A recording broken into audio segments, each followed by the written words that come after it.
This is my 22nd year with NFL Network. Congratulations. Thank you. The reason why I mention it is I've been around the NFL playoff block for a while. There's all forms of NFL playoff teams and Lombardi hopefuls out there. There are obviously the two bye-week teams that we're all expecting to maybe make it to New Orleans, and 76% of all Super Bowls have included a one seed. And then there are those who we expect to win after a terrific regular season, and thus they are 100% Super Bowl threats to win it all. You have teams that are division winners, and you expect to see them win. There are some division winners that might surprise you because a lot of people thought, let's say, the Los Angeles Chargers had more of a head of steam and a better way of getting to the playoffs than the Houston Texans did. It turned out to be chalk in the AFC side of things in the wild card weekend. The seeds 2, 3, and 4 all held their home turf. And the Eagles hold their home turf. And we'll see what happens tonight with the Rams. Okay? So,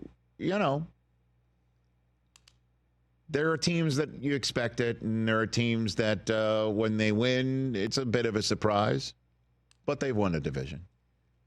And then you've got the teams that say, why not us?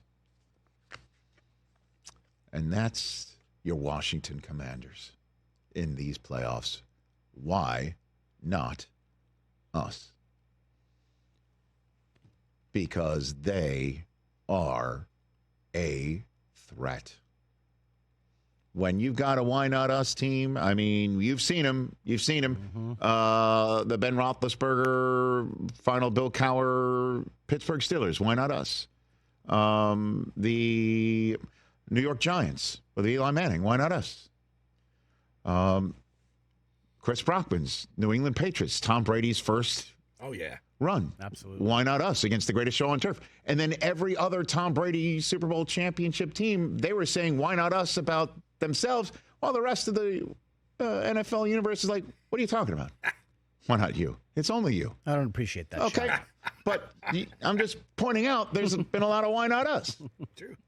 Even for the same franchise that's being dynastic with the why not us. You might even see the Chiefs right now are saying, why not us? You're saying it. Well, some people manufacture it to put a chip on their shoulder, and then you got the Commanders sitting there with their grown-ass man, rookie quarterback who dropped his Huggies a long time ago in Jayden Daniels. He is the 100% leader in the Why Not Us clubhouse. For this team that Terry McLaurin's been waiting his whole professional career for him to show up. And everybody's got to have their head on a swivel. Zacchaeus had his head on a swivel against the Falcons. And, now this kid that's definitely sitting there on everybody's waiver wire at the end of your season, De'Ami Brown, had 5 catches, 89 yards, and a receiving touchdown last night. I'm sure, Commanders fans weren't terribly happy earlier in the day when the Eagles' first touchdown of the playoffs was Jahan Dotson. You're thinking maybe it's not us when stuff like that happens, as you are hate watching the Eagles, Commanders fans. But Jayden Daniels, 268 passing yards, 36 rushing yards, a couple of touchdowns, one on 4th down at the end of the game. Commanders are they're just wild to watch, period. They went for it on 4th down 5 times on Sunday night, including the 4th down to go ahead to Terry McLaurin.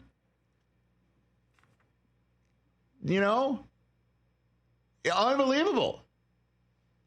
And they were remarkable.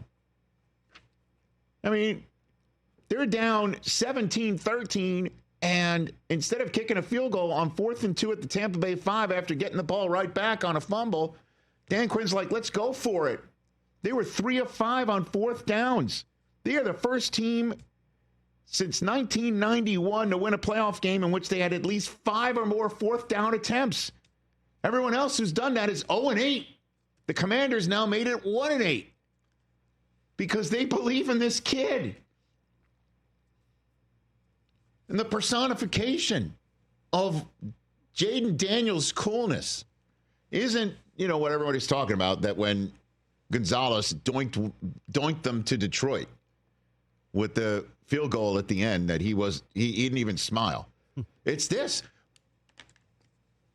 He got a cut on his cheek last night, and it looked like they needed Ferdy Pacheco on the sideline. He's the fight doctor.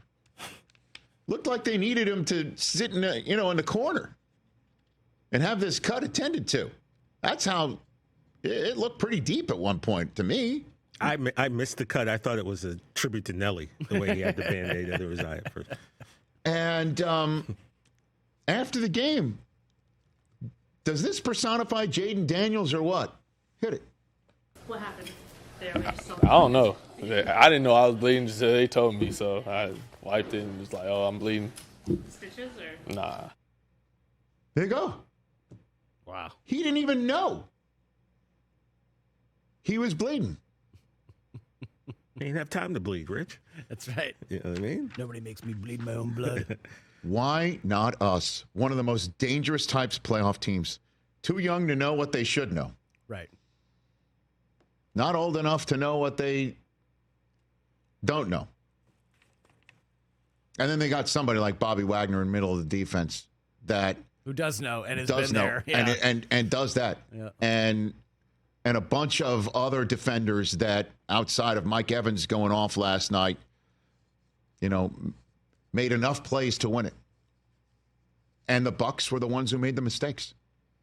That fumble Killer. at the end of the game. Well, especially after they stopped them on fourth down. They stopped him on fourth down. One of the 2 times they stopped him on fourth down, on 4th and goal at the Tampa Bay 3. And then Baker can't get it into the hands of McMillan. The wide receiver is coming around the end, and the ball's out, and the Commanders get it. But the biggest mistake was this game at the end. It's 20-17, and the Bucs are going in on a 3rd and 1.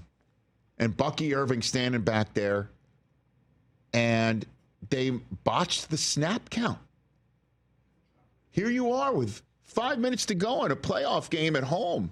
You're down 3 against a team that you need to put points on the board against and not make the mistakes against, because they're playing like the crusty veterans who won their division and damn near made it to the NFC Championship game last year, like you are. That team. But they botched the snap count, and they had to settle for a field goal. Tied the game instead of going up by 4, allowing the Commanders to just get a 3-point attempt at the end, as opposed to having to score a touchdown, which Daniels could have done anyway, to be honest with you. And the Commanders now go on, and they're going to Detroit, and listen, they're the personification of wild card. They're a wild card. I mean, good luck. At least if the Vikings or the Rams were coming your way, you know what you're getting with them. I mean, you just saw the Vikings, and you played the Rams. First game this year, last game last year for them. The Commanders are just like having a load of house money sitting in front of them. And a quarterback who is a revelation. And you know what? Every Commanders fan I know is on cloud 9 right now. Mm-hmm.